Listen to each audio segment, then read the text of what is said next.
So with this video, I wanted to come and share my birth story.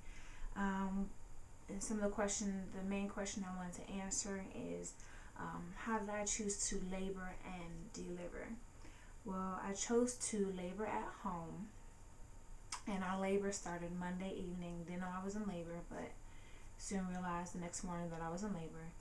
But I wanted to labor at home, and I wanted to labor at home because it would give us more time to deliver.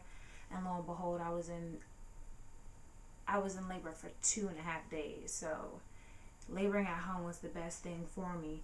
And then it also, it doesn't have.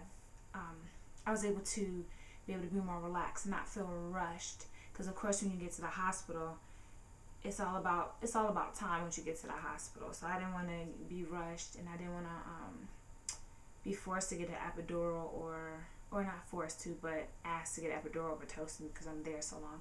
And plus, they don't admit you until you're 6 centimeters, and it took me till Wednesday night to actually be 6 centimeters to where they would keep me. So I ended up working out my benefits to labor at home longer versus going to the hospital. I wanted to labor at home because it just to have that overall relaxed feeling and not be stressed and feel pressure being in the hospital. Because especially the first time mom, like, going into labor is just excitement, but also worrying and just anxiety because it's something new.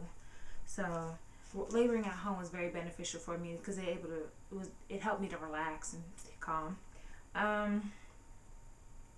And also, going to the hospital, if I went to the hospital, I'd have to be monitored. And I didn't want to have to be hooked up to monitors and constantly monitored, even though I only had intermittent monitoring.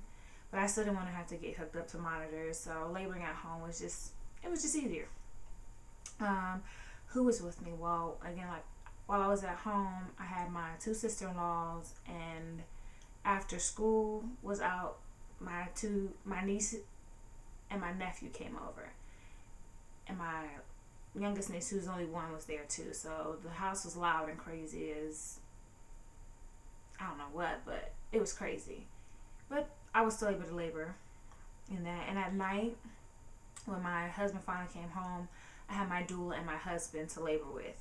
I wanted my mom to be there, but she's all the way in Delaware and I'm here, so it was a bit hard for her to get here. And especially to know when I was going to deliver, it was another issue. What was my delivery plan?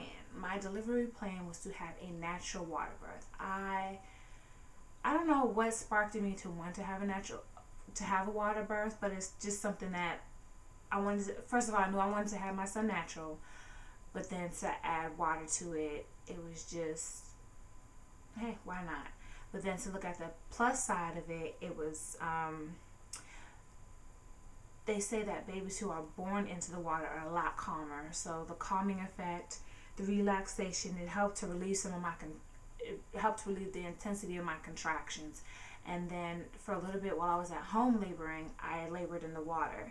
And that just reaffirmed in me even more that the water birth was the way to go for myself. Another reason, it was covered by Medicaid.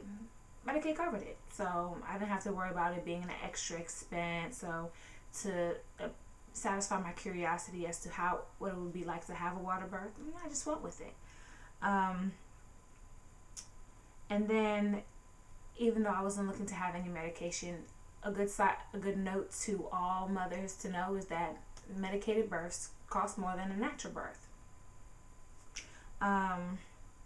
Some of my birthing requests were, when it finally came time for me to delay cord clamping, and some of the research that I did showed that their blood level, the hemoglobin level, was higher during their several days after. So I was really happy about that. And then it also increased the iron levels, so that my child didn't have chances of low iron or anemia. So I wasn't worried about that. My other request was that I intermittent monitoring, so I wasn't hooked up to the monitor the whole time while I was at the hospital. It would just be like every few hours I would get monitored.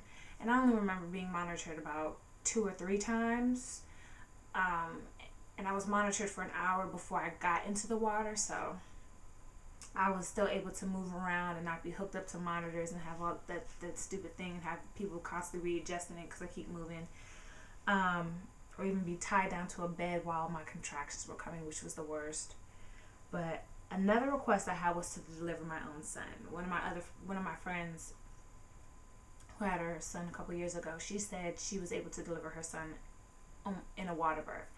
And I was like, ooh, that's awesome. I want to do it too. So I got to deliver my son, and that was awesome. It was awesome. I didn't want to be offered epidural or Pitocin or any form of medication to numb the pain. Didn't want it. Didn't want anything.